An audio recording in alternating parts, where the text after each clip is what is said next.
भारत के सेना प्रमुख के बयान से पाकिस्तान में खलबली मच गई है।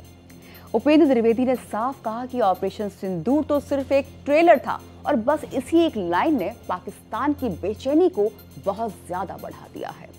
10 नवंबर को दिल्ली के लाल किले पर कार में धमाका हुआ जिसमें 15 लोगों की मौत हो गई। आज तक इस पर खुलासे हो रहे हैं। दिल्ली फरीदाबाद से जम्मू कश्मीर होते हुए पाकिस्तान से कनेक्शन जुड़ रहा है। आतंक के चेहरे बेनकाब हो रहे हैं और इस बीच आर्मी चीफ का बयान आता है तो ये साफ है कि भारत अब पीछे हटने वाला नहीं है। अब भारत गोली का जवाब गोली से देने वाला नहीं है। आज की सेना गोली का जवाब गोले से देने वाली है। इंडियन आर्मी के जज्बे से पाकिस्तानी सेना बिल्कुल वाकिफ है, तभी तो वहां के रक्षा मंत्री आसिफ अब बिलबिला रहे हैं। ख्वाजा आसिफ ने यह दावा किया था कि पाकिस्तान एक साथ आने वाले खतरों का सामना करने के लिए तैयार है, लेकिन उनके रक्षा मंत्री के बयान से तो साफ है कि अंदर ही अंदर उन्हें डर सता रहा है। ख्वाजा आसिफ ने एक इंटरव्यू में कहा था, हम तैयार हैं। भारत और अफगानिस्तान दोनों सीमाओं का सामना करने के लिए तैयार रहने की बात कही है। आसिफ की ये चेतावनी पाकिस्तान और अफगानिस्तान के बीच बढ़ते तनाव के दौरान आई है। पिछले महीने पाकिस्तानी सेना और तालिबान के बीच भीषण झड़पें हुई थी। इसकी वजह से दोनों देशों को भारी नुकसान भी हुआ था। आखिर में 19 अक्टूबर को तुर्की और कतर की मध्यस्थता से युद्ध विराम हो सका। तालिबान के साथ जारी तनाव के बीच ही आसिफ ने दावा किया था कि भारत अफगानिस्तान से शुरू हुए हमलों में भूमिका निभा रहा है और इसी से अंदाजा लगाया जा सकता है कि पाकिस्तान बौखलाया हुआ है और गीदड़ भभकी दे रहा है। उन्होंने चेतावनी भी दी कि पाकिस्तान 2 मोर्चों पर टकराव में उलझ सकता है।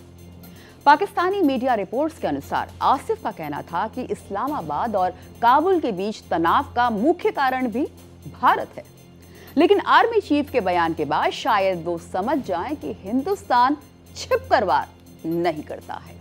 इस पूरे विवाद के बाद अमेरिकी राष्ट्रपति डोनाल्ड ट्रंप ने जहां कई मौकों पर भारत और पाकिस्तान के बीच तनाव कम करने का श्रेय लिया था, अब उनके देश के एक प्रमुख आयोग की रिपोर्ट ने इस मामले पर एक बड़ा और विवादास्पद दावा किया है। हाल ही में जारी एक अमेरिकी रिपोर्ट में दावा किया गया है कि मई में भारत और पाकिस्तान के बीच हुए 4 दिनों के संघर्ष के दौरान पाकिस्तान ने भारत को हराया था। इसके अलावा रिपोर्ट में पहलगाम हमले को आतंकवादी हमला नहीं माना गया है, बल्कि इसे एक विद्रोही हमला करार दिया गया है।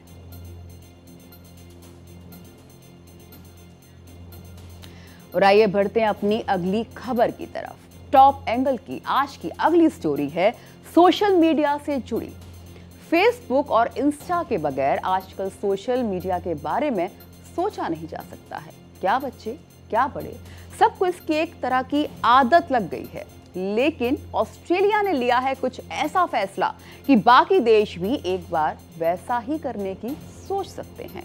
वहां पर 16 साल के कम उम्र के बच्चों को मेटा अपने प्लेटफॉर्म फेसबुक और इंस्टा से हटा देगा। दिलचस्प होगा देखना कि वाकई ये हो पाता है या फिर कागजी फैसला ही रहता है। ऑस्ट्रेलिया में 10 दिसंबर से फेसबुक, इंस्टाग्राम और टिकटॉक सहित तमाम सोशल मीडिया प्लेटफॉर्म पर 16 साल से कम उम्र के बच्चों को हटाने वाला कानून लागू हो जाएगा। 16 साल से कम उम्र के ऑस्ट्रेलियाई बच्चों के अकाउंट 4 दिसंबर को फेसबुक और इंस्टाग्राम से हटाने होंगे। सोशल मीडिया प्लेटफॉर्म की पेरेंट कंपनी मेटा ने इसका ऐलान कर दिया है और ये फैसला उस समय लिया जा रहा है जब ऑस्ट्रेलियाई सरकार बच्चों को सोशल मीडिया से दूर रखने के लिए बनाए गए कानूनों को लागू करने की तैयारी कर रही है। यानी बच्चों के मेंटल हेल्थ के बारे में ऑस्ट्रेलिया की सरकार सोच रही है। ऑस्ट्रेलिया की सरकार के आंकड़ों के मुताबिक 13 से 15 साल के बच्चे सोशल मीडिया पर ज्यादा एक्टिव हैं। बच्चे दिन भर रील्स में ही अपना टाइम निकाल रहे हैं, जिससे माता पिता काफी परेशान थे। लगातार सोशल मीडिया से बच्चों के केसेस के आंकड़ों में भी बढ़ोतरी आई है। ऑस्ट्रेलिया में 13 से 15 साल के बच्चों के 3,50,000 यूजर्स हैं, जो देखा जाए तो बहुत ज्यादा है। लगभग 1,50,000 के करीब फेसबुक अकाउंट एक्टिव हैं और ये आंकड़े बेहद ही डराने वाले हैं। सोशल मीडिया पर बच्चे क्या देखते हैं, ये भी गौर करने की बात है। आमतौर पर 90% लोग सिर्फ वीडियो ही देखते हैं। 80% लोग शॉर्ट वीडियोस यानी रील्स देखते हैं। अब गूगल पर लोग अपडेट या जानकारी के लिए मात्र 17% ही एक्टिव रहते हैं और स्टोरीज के लिए 70% के करीब लोग सोशल मीडिया देखते हैं। सोशल मीडिया का लोगों के दिमाग पर भी असर बुरा पड़ता है। सुबह से लेकर रात तक हाथ में मोबाइल लेकर लोग reel, WhatsApp, Instagram, Twitter, Facebook, Snapchat और भी कई सोशल ऐप के जरिए अपना वक्त बिताते हैं। इसका 60% नेगेटिव असर है तो 40% पॉजिटिव है। आजकल मोबाइल हर किसी के पास है, लेकिन ये जितना फायदेमंद है उतना ही खतरनाक भी, या ये कहें कि दिमाग के लिए ये दीमक का काम कर रहा है। आपके सोचने की क्षमता को ये कम कर देता है। मेंटल हेल्थ पर बुरे बुरे प्रभाव हैं इसके। मेंटल हेल्थ पर असर की बात करें तो एडिक्शन के 30% केस, अकेलेपन के 20% और नींद में परेशानी के 17% केस इसी सोशल मीडिया के जरिए हैं। दुनिया भर में सोशल मीडिया पर टाइम स्पेंड करने की बात करें तो पहले नंबर पर फिलीपींस है। फिलीपींस में औसतन 4 घंटे 6 मिनट प्रतिदिन लोग सोशल मीडिया पर अपना टाइम बिता रहे हैं। दूसरे नंबर पर कोलंबिया में 3 घंटे 46 मिनट प्रतिदिन लोग सक्रिय रहते हैं। तीसरे नंबर पर दक्षिण अफ्रीका की बात करें तो औसतन 3 घंटे 43 मिनट और चौथे नंबर पर ब्राजील में 3 घंटे 41 मिनट। अर्जेंटीना में 3 घंटे 26 मिनट प्रतिदिन के साथ वो 5वें स्थान पर है और सऊदी अरब में 3 घंटे 24 मिनट प्रतिदिन के हिसाब से लोग सोशल मीडिया पर एक्टिव रहते हैं। अब भारत की भी बात कर लेते हैं तो भारत अभी 14वें नंबर पर है।